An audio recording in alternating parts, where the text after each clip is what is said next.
한 주간 사건 사고를 알아보는 현장 출동 365일입니다. 한 주간에 일어난 사건 통계입니다.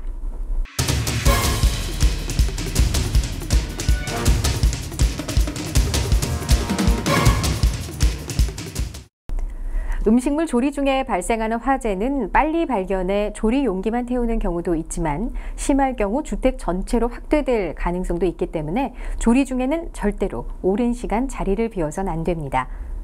2월 5일 오후 12시 40분쯤 서울시 서대문구 세검정의 한 주택에서 일어난 화재인데요.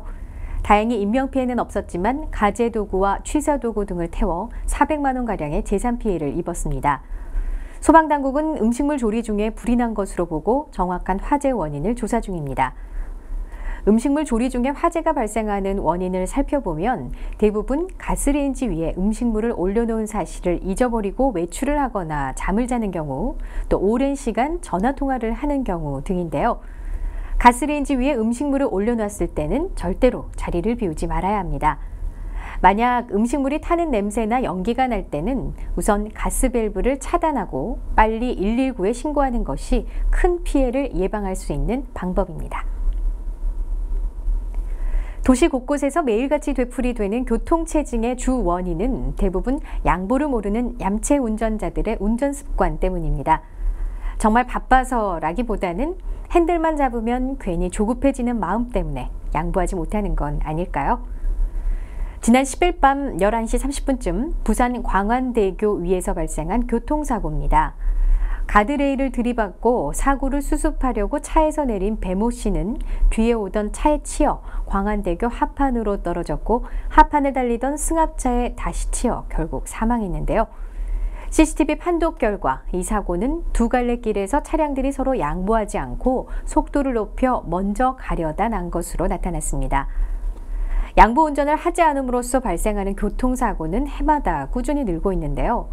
이 같은 사고를 줄이기 위해선 급하게 차선 변경을 하지 말고 진로 변경 차량이 접근할 땐 속도를 줄이고 공간을 만들어줘야 합니다. 또한 뒷차가 앞지르려고 하면 오른쪽 도로로 피해 양보해주고 신호등이 없는 교차로를 통과할 때는 서행 운전하는 것이 좋겠습니다. 무엇보다 마음의 여유를 갖고 운전하는 것이 가장 중요하겠죠? 지난해 가정집 화재는 주방이 아닌 침실에서 가장 많이 일어났습니다. 전기장판 과열이 원인으로 나타났는데요. 10일 오후 3시쯤 서울시 송파구의 한 빌라에서 화재가 발생했습니다. 다행히 인명피해는 없었지만 가재도구와 취사도구 등이 불에 타 피해를 입었습니다.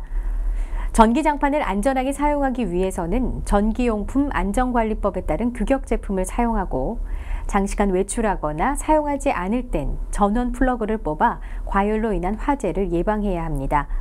또 전기장판은 접어서 보관하면 내부에 있는 전선이 끊어지거나 접혀서 화재의 위험이 있으므로 접어서 보관하지 않도록 하고 특히 전기장판을 라텍스 재질의 침대 매트리스 위나 이불 위에 깔아놓고 사용하지 않는 것이 좋겠습니다. 최근 동해안 지역을 중심으로 많은 눈이 내리면서 각종 안전사고가 증가하고 있는데요. 쌓인 눈을 제때 치우지 않으면 눈의 무게로 시설물이 붕괴되기 쉽고 낙상사고의 위험도 높아집니다.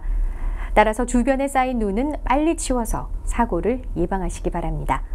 이번 한 주도 안전하고 건강하게 보내세요. 현장 출동 365일 여기서 마치겠습니다.